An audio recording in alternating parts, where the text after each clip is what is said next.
we are on a bit of a mission. Just as I was driving out last night, got back in the car, typical, put the rifles away, I crossed paths with a black dog. We're going back to see if we can coax one in, or hopefully just see if we sit and wait that they'll cross their same path, because they are, like foxes, very much creatures of habit unless they're disturbed. April will sit with Lee, I'll go on to another little location and we'll keep the radios on for full communication, and hopefully we'll have a dog down. Got your radio on, Lee? I take it that's a no. I think we'll leave the vehicles here, because where I seen the dog the other day was just over there. So you know the plan? Yeah. We're going after doggies, not dingoes, wild dogs. Yeah. Killers, you want to see the damage they've done here. Yeah. Anyway, Lee's going to go to the left side of this gully. I'm going to go up in the shadows to the right. We'll have the radios, and hopefully that dog that I seen yesterday, Arvo, will do its same run today. Yeah. And we'll have a little bit of a surprise for it if it does. Oh well, it'll meet the banana.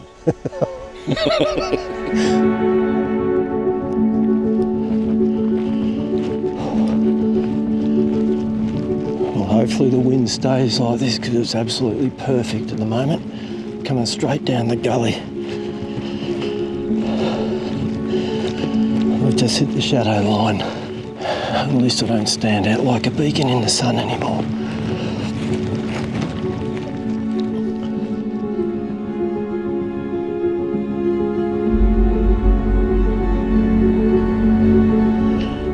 Dogs, but I've got some fallow deer just in front of me here.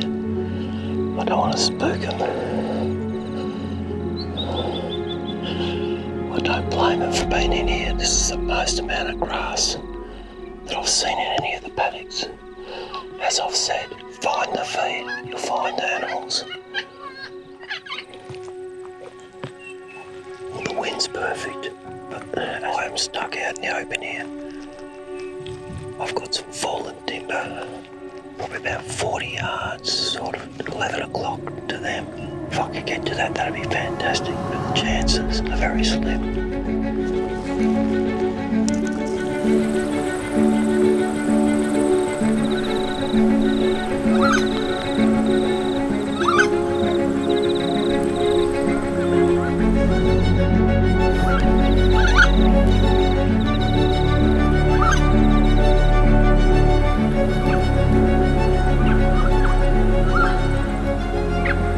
She's onto them. In fact, she was onto them through the air well before I got even close to them.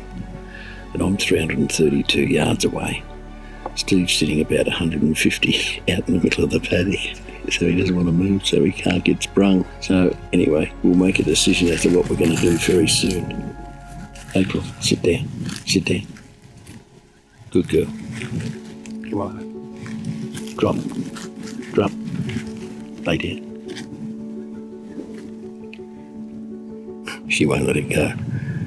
April, lay down. She's not happy, but she's on them. That was an exercise I didn't expect. I finally got over here to this group of fallen logs.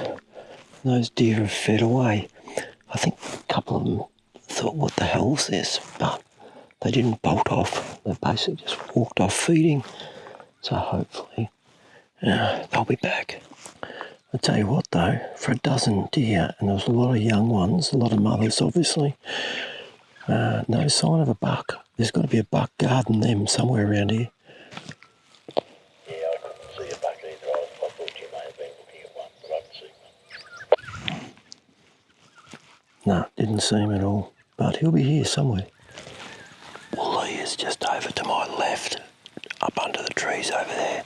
So we've both got a different perspective. I'm about 230, maybe 240 yards off the fence. And I'm hoping that that dog will just travel along there, possibly within the next hour. That'd be good.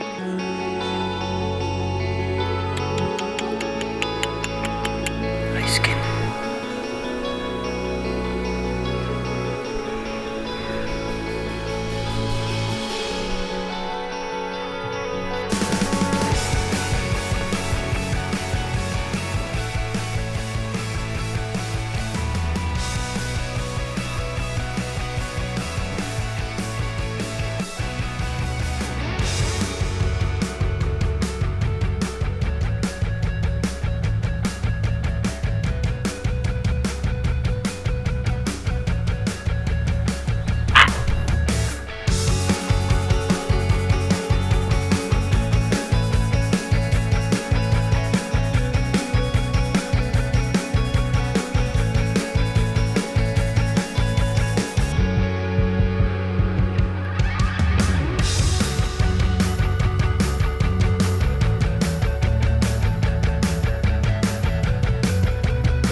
One last look before I make my way back to the car.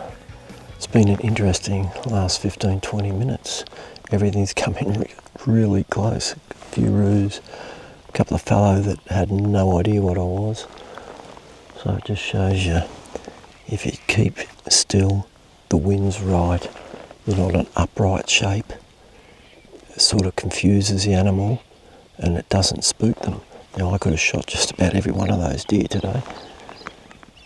And trust me, if they're here in a few days, at least one or two will go down. But I'm interested to know where the dominant buck is, because we certainly haven't heard one and definitely haven't seen one at this stage.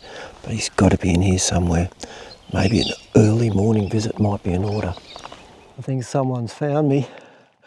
Hello, baby. Hello, sweetie. That was one interesting afternoon. Wasn't it? Yeah. Geez, I thought when I saw two deer, I honestly thought when you said you saw deer, I thought, oh, you saw a couple. Then they appeared, and then they just kept coming out. Oh, I know. That's all I thought. There was only 2 or 3. Then I just kept seeing more rumps, more necks. And I thought, hold on a minute. I tell you what, I took my best efforts to not push them. Yeah, I saw you. Oh.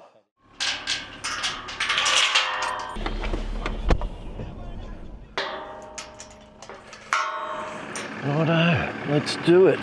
Well, it's our first morning run. Not bitterly cold, but it's fresh. And hopefully that's enough to bring on a little bit of noise from those fallow bucks. I know they're in there. You can't have a dozen females and young ones wandering around without a dominant buck somewhere. So hopefully we'll not only hear him, but see him this morning. Paulie's behind me with Doug, his Weimaraner. They're going to walk up the gully, one over from where I'm going to hunt. And actually, I'm just going to sit and wait and listen this morning. And when that sun comes up, hopefully it'll light up something interesting. And if that black dog sticks its head out, it's in a hell of a lot of trouble.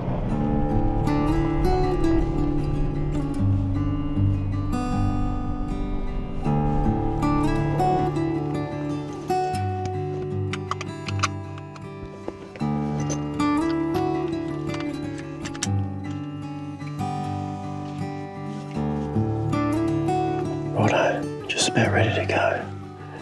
Next thing we've got to do is just pick which way the breeze is coming through. I'm hoping it's coming this way, and it actually feels that way at the moment. Here you go, big fella. You ready to go? Good boy, good boy. Good boy, Dougie. Beautiful morning, mate. I think that breeze is spot on too. I want to get up on this crest, bit of height, and see what the breeze wants to do.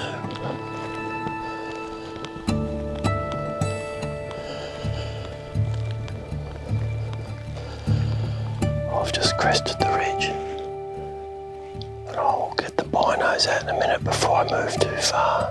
As soon as I've got enough light to use them, and just see if there's anything out in the open.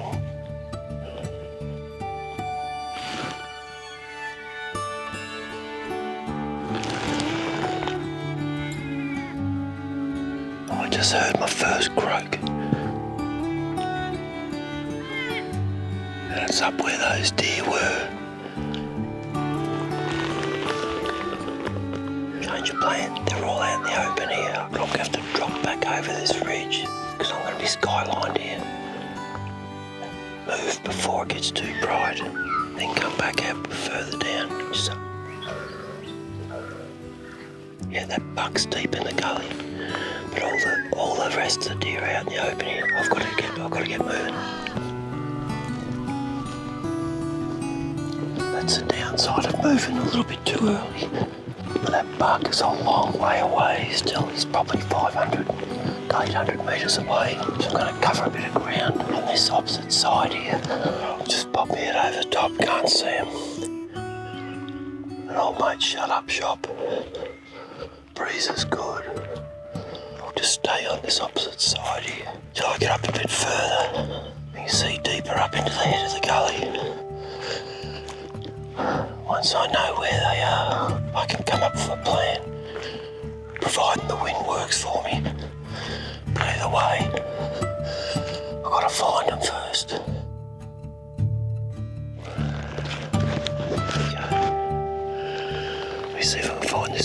for you. Oh, he's a bit of a spindly buck, a darker one.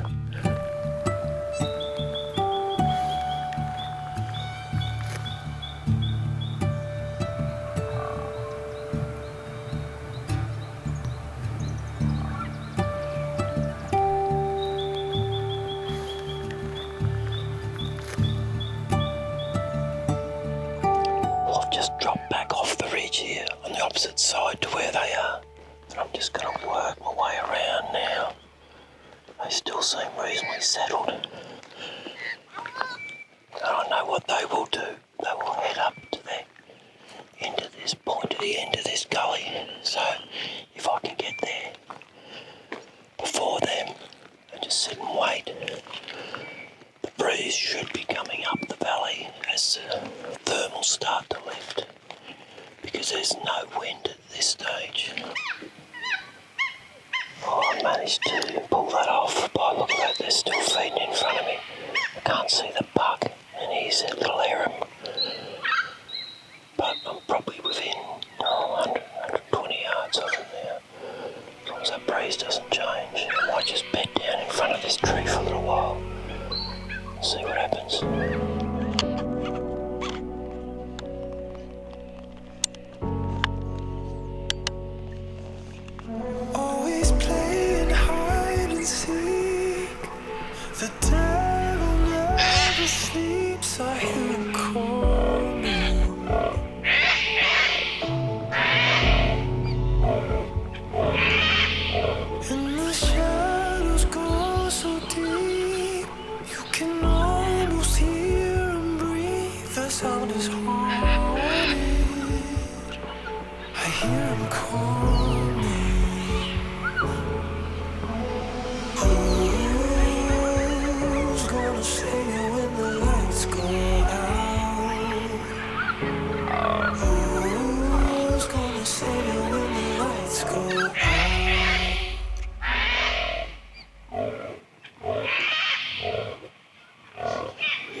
Sticks here.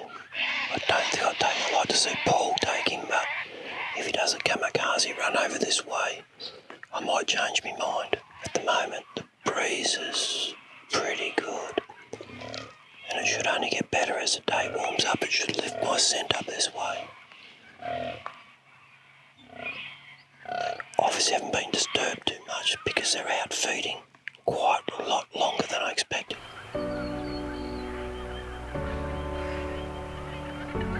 I think he's had enough of the girls being out in the open. He's starting to round them up and slowly push them back up to the head of the gully. Always playing hide and seek. The devil never sleeps. So who's gonna save me when the lights go out?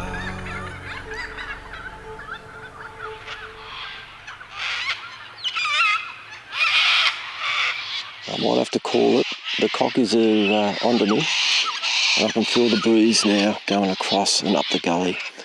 And the further they get up there, the better chance they've got of scenting me.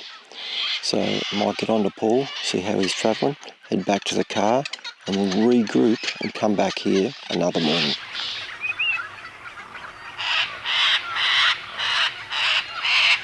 What an absolute beautiful morning. And it's going to turn into an absolute cracker day. I'm going to head back to camp, have a feed. Paul is going to continue hunting. He's probably a kilometre or so away from me now, maybe further. He's into some good area there, so hopefully him and Dougie will have some success. Lee and a few of the other boys are going to go cod fishing up the river. And even I caught one with a surface lure last night. A hell of a lot of fun. But either way, this is just another morning which is a part of the puzzle. I now know that there is a buck in there. He's not a huge buck, but if I don't see much else, one of us, I think, will put him down along with a few of his girlfriends.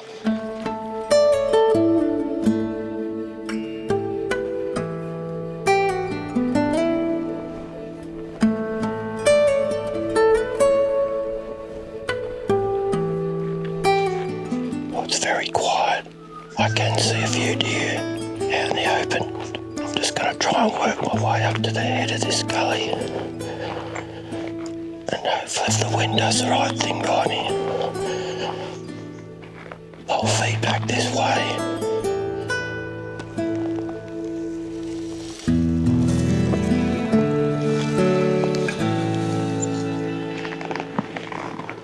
Well, I've managed to get myself into the location that I wanted to. And that's the head of the gully that they've been coming back into. But no croaking this morning. But I'm hoping that they're down the valley and they're going to feed back up this way. But that wind has been all over the place. Just a slight breeze, but it's been going that way. And I just checked it then, and it's going down the valley, which is obviously not ideal.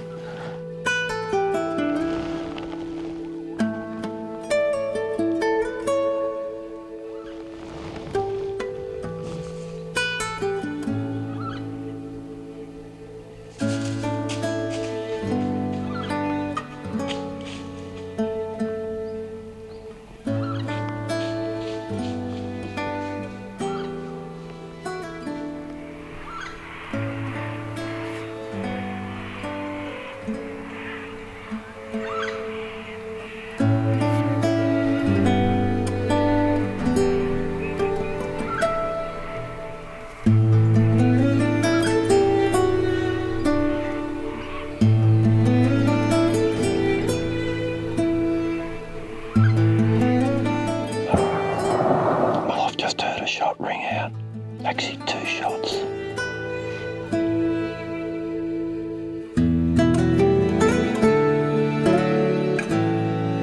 Just heard from Paulie. It wasn't a buck he was shooting at. It was a wild dog, a black one, and he's nailed it. Absolutely awesome. Okay, it's time to move down the valley and see if there's anything still there. I did my best to stay in the shadows as I worked my way down the valley, but it wasn't too long before I realised the deer had outsmarted me that morning. Over the following days, I returned to the same valley numerous times, continuing to observe and learn from the deer's behaviour. Pastors in the pulpit, hopes nobody stays. Wish they hadn't asked it. Hope somebody cares. It's alright now. It's alright now. It was becoming obvious that that buck was the only dominant male in the area, and he never really had any serious contenders to knock him off his throne.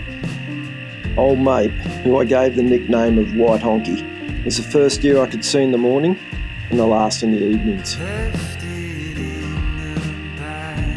He cut a lonely existence, wandering around, head down, always being on the outer, and never let too close to the big fella's heron.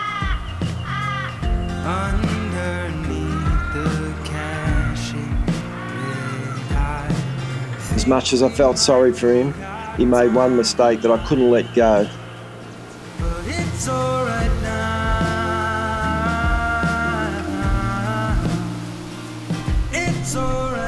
Laying down to feed in front of me in the middle of the day was a perfect opportunity to bring home some fresh meat and further test the barns with another high shoulder shot.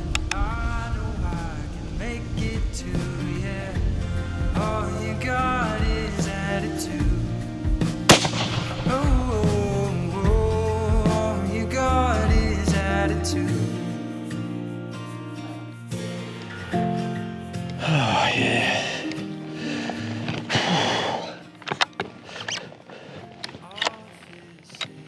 Sorry, buddy. But, as Paulie would say, you were gagging for it. I gave you plenty of opportunities to walk and keep going.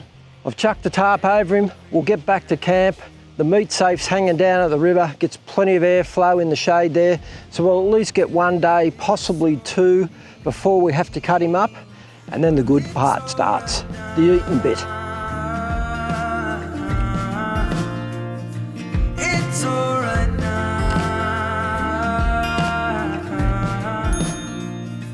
It's alright.